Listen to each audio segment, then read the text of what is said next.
Good morning, Ate Rose. Good morning po, sir. Pagkain tayo? Gusto ko ng longganisa. Longganisa, sir? Oo, ano pagkain ba? Meron ba? Sasangag po ako, sir. Pero hindi po ako nagsaing.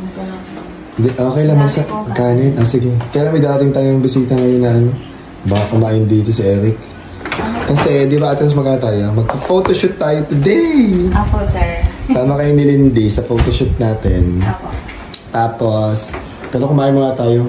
Gusto ko longganisa ate. Kasi yung longganisa mo meron ka? Meron ka pa? Yun yung niluto ko pa hapon. Maluto ka pa na iba. Iba namang... Iba't ibang flavor yan. Apo. Sige. Sa baba. Yes, thank you. Kukunin ko lang po. Okay. Ate Rose, Lindy, let's go na. Excited na kayo sa photoshoot? Apo. Pangalawa ko na. Pangalawa na ni Ate Rose. First time ni Lindy mag-photoshoot. Yes po. Ayun, lagay na natin yung mga gamit sa kotse. Ito na si Happy David. Let's go. At kasama din natin si Lucia at si Bella. Kasama kayo sa photoshoot, baby girl. Let's go. Ala, excited na.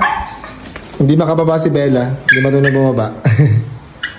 Kasama din natin si Miss Abby Mercado at si Eric Verde. Let's go na.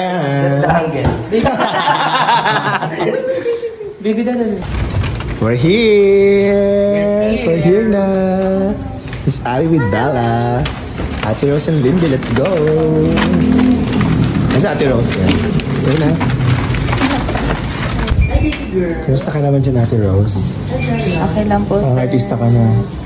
Char. Pag-familiar na. Isa yun naman pa-make up. Pwede ba ba i-lower pa kita? Ano, Lindy? First time mo pa-make up? Hindi naman po. Lindy, tapos ka na mag-make up? Tapos na po. O, diba? O, ang ganda na ni Lindy. Pa. Ready na sa photoshoot. Si Ate Rose, di ba tapos? Pero din ako tapos, Ate Rose. Mas manly siya dito sa Lapit na matapos si Ate Rose. Hindi ko na po nakilala sarili ko. Parang ano, kaya mo kanina? Para na ako yung kasal. Saan daw ako tiso? Pero... Sabi David muna mag-make up. Tapos ako sunod. Fresh lang. Yung pogi naman.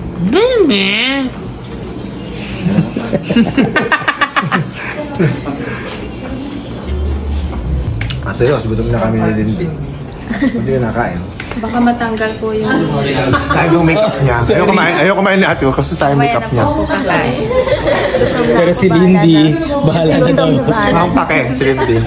Basta gutom siya. Smile! Wait lang. Next. Let's see. Fresh lang. Di ba na Greek tea? Greek tea?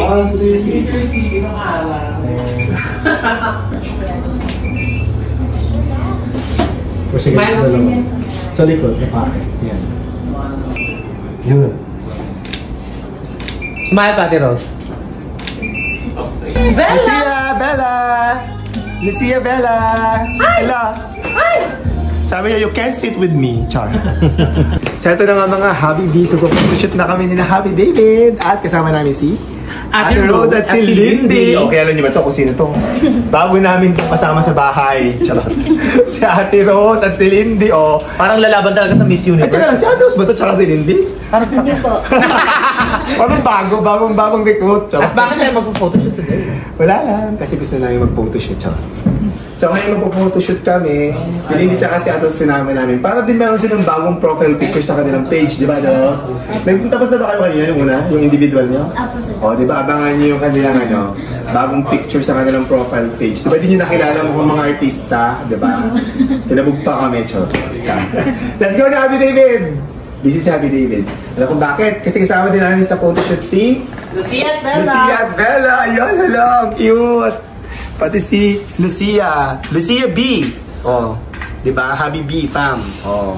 Let's go! Okay, 1, 2. Half lang, 1, 2. Stay. Happier, laughing smile. Yan, tinginan. Usap. Kasi Ate Rose, walang reaction. Sabi nga si Ate Rose. Tawa na lahat. Yan, tapos na kami mag-photoshoot today. Ano experience mo, Ate Rose? Sobrang saya po. Kasi parang hindi ko na nakilala yung sarili. Ano Lindy, kumusta experience mo? Masaya po. Thank you po. Di ba nakakatawa? Ayan, yung photoshoot kami ngayon, parang family photoshoot, you know. Ganun ang ilag na. Kaya kasama mga babies namin, si Lucia at si Thank you Bella. po, sir. Welcome! Ayan! Salamat sa inyong pagmamahal, mga happy. At dahil dyan, wrap ano na kami, pack up na kami. Kasi uwi na kami. Mag-iligit na uwi na para kumain. Salamat po! Kaya tamad na ako magbihis. Sabi ng outfit ko pag-uwi. Di ba, Eric? Tama. Kaya rin naman, di ba? Para ano na rin, hindi na magpapalit ng dami. Sa bahay na lang pag-uwi na lang. Si Ate Rose nga daw po, ito na. Ate Rose, no? Hindi mo Hindi. tanggalin yung makeup mo, sayang yung Mamamalengke siyang ganyan bukas. Hindi na po ako Ate- maghihilamos. Ate Rose, kung mo tatanggalin ng makeup mo, sayang yung binayad natin. Charot lang. Lindy, huwag kang mag-aalis ng makeup. Opo. Kasi sayang yung bayad. Charot! Pwede mo pang gamitin hanggang bukas. O hanggang sayang mo, uwi niyo sa inyo. Kumain, hindi pwede na akong kumain. Kasi gusto ko maliit ang tiyan ko kanina sa shoot, kaya hindi ako kumain. Makakain na. Let's go! Gusto lang namin pasalamatan ang reason bakit ang popogi at ang gaganda nila. Yes. Okay. Dahil sa amin, napakagaling na makeup artist. Nako. And hairstylist. At hairstylist namin, ayan. Andrew Hardinil. Hello po. Binago ang pangalan. Andrew Hardinil and Donver Belza. Gumagawa ng pangalan. Thank you. Thank you, Andrew. Thank you, Andrew. At syempre, nagpasalamat syempre, kami sa aming napakagandang fabulous na studio. Ang may-ari ng City Studio. At aming photographer, napakagaling na si Charvin Napaka-pogi, Torne. napakagaling Charvin Torne. Thank you, Char. Thank you, Char.